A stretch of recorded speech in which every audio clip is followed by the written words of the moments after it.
Let's talk a little bit about Shiloh, who they released. Shiloh Sanders, who got released by the Tampa Bay Buccaneers. Everybody's kind of tying this in. Shiloh getting released to the kind of slap punch that got him ejected in that preseason finale. But I don't think that is it. I think, yeah, it can work as a double entendre. When Coach cut him, Coach Bowles cut him, it sends the message to the locker room, we can't have that. But when you get a young player like this, it's best to cut him early like that. You cut him early. You know why? Because today and tomorrow, everybody will be cutting players. And a lot of the veteran players. So the teams out here won't claim him off waivers because they know a rush of veteran players are coming. And they have to save those spots to see if they can get one of those guys that can help them win right now. That's why Tampa releasing Shiloh this early gets him lost in the mix so they can have an opportunity to bring him back on their practice squad because he's the best kind of practice squad player. Remember, they got to tell him to slow down and stop. Don't hit people. Don't do that. Don't go too hard. That's exactly what they want on a practice squad. Somebody that's trying to get to his job and do it right and be good at it, and they're going to go hard even when they're the scout team. Those are the best players in your practice squad. The dudes that you can't make stop going so hard on the football field. So Shiloh Sanders may just well be back with the Tampa Bay Buccaneers when they release him this early. Just keep watching for it. The Shedeur Sanders situation is interesting. We saw what happened the other night in the last preseason game. Dylan Gabriel had his time, played okay. Played really well, played much better than Shedeur Sanders. Now, I've seen things come out with Shedeur Sanders, his whole offensive line basically got cut and everything. But that's what NFL football is. See, and that's the next level of football. So I don't buy into people trying to cut into Shedeur because they said, oh, we saw some of the things we saw at Colorado. Hell yeah, you saw some of the things you saw at Colorado. Shut up saying stuff like that. What did you see in Colorado? You saw him running for his life at Colorado a lot. Yes, just like he did the other day. But the difference is,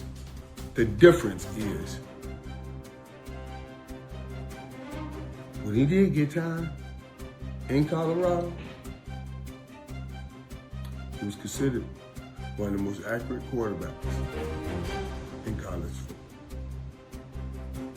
When you gave him time in that Carolina game, he looked pretty good. So what I'm saying is I understand that third level, that final level, and that great level, the level that the greatest of all time played at all the time is I know how to make a soft offensive line look good. I know how to make an offensive line that's average look great because Tom Brady, he's pre-reading everything. He's getting the ball out of his hand. That game, this is his kid's second real NFL game, and seeing and these defenses may get even a little more complex offense, putting in a little bit more, and you're learning right now. You can't control the whole game for the offensive line just yet. You're trying to slow down the game in your own mind right now. That is what I saw the other night.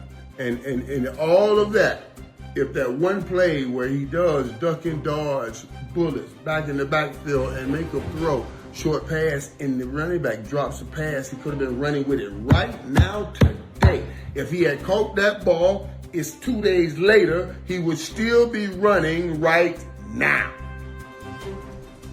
And he did not. And that would have made a whole difference in Shedeur Sanders' night. That one play. That's all I'm saying. I don't know.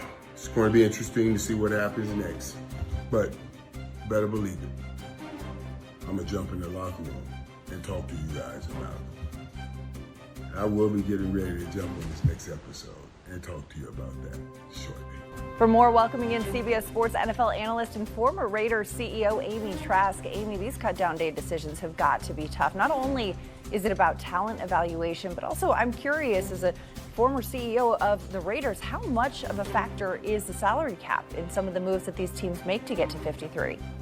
Well, it is a tough day, not only for the reasons you just discussed, cap, cash, and I'll touch on that in a minute, but there's also a very human element to this. So often the players are discussed as if they're commodities, but they're human beings.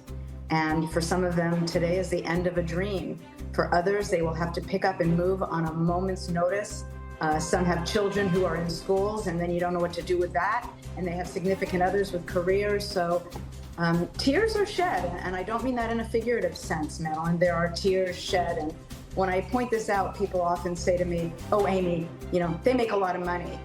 To which I answer, I know, I signed the checks. They're still human beings. But as to your question as to cap, we hear about cap all the time on cut down day. Everyone's talking cap, cap, cap. But Madeline, there are teams that care far more about cash than they do about cap. The cap is a method of accounting, and yes, you need to factor in cap considerations, but there are many teams that care more about financial ramifications of the roster, cost, profit and loss, as opposed to simply cap. Yeah, a lot of factors go into these decisions, and like you mentioned, they're tough ones because they are considering the human element as well. Some players are going to be packing up a moving truck. Other players might be realizing the end of their NFL careers. Now, one player that is packing up a moving truck, Kenny Pickett. The Browns traded quarterback Kenny Pickett to the Raiders Monday night for a 5th-round pick. Now, this is interesting, Amy, because we've seen the crowded quarterback room in Cleveland. It's down to 3 now: Joe Flacco, and then the rookies Dylan Gabriel and Shedeur Sanders. But Kevin Stefanski had previously alluded to the idea of potentially keeping 4 quarterbacks on the roster. So, with Pickett traded and Deshaun Watson on PUP, they're down to 3 now. But as often as we see it, it's not often we see a team keep 4. So what challenges does that pose if a team does decide to go that direction? Well, I like this trade. I like this trade for Las Vegas. I like this trade for Kenny, and I like this trade for Cleveland for the reason you just said, Madeline.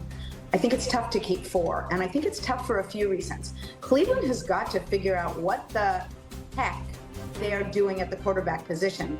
And with only 3 on the roster, recognizing that Deshaun is still not ready to play, you're going to be able to focus more on developing those quarterbacks. 4 quarterbacks is a crowded quarterback room. And of course, you're taking an extra spot on the roster that could go to someone else. So I like this trade for Vegas, I like it for Kenny, and I like it for Cleveland. The Browns, of course, going with the veteran Joe Flacco as the Week 1 starter and the rookies as the backups. The Falcons going another direction. They're moving forward with second-year quarterback Michael Penix Jr. as their starter, and Kirk Cousins remains QB2. Considering the sizable contract Cousins signed in 2024, a 4-year, $180 million deal, Amy, how does having such an expensive backup quarterback affect what the Falcons are able to do with this roster? Well, at this point, they may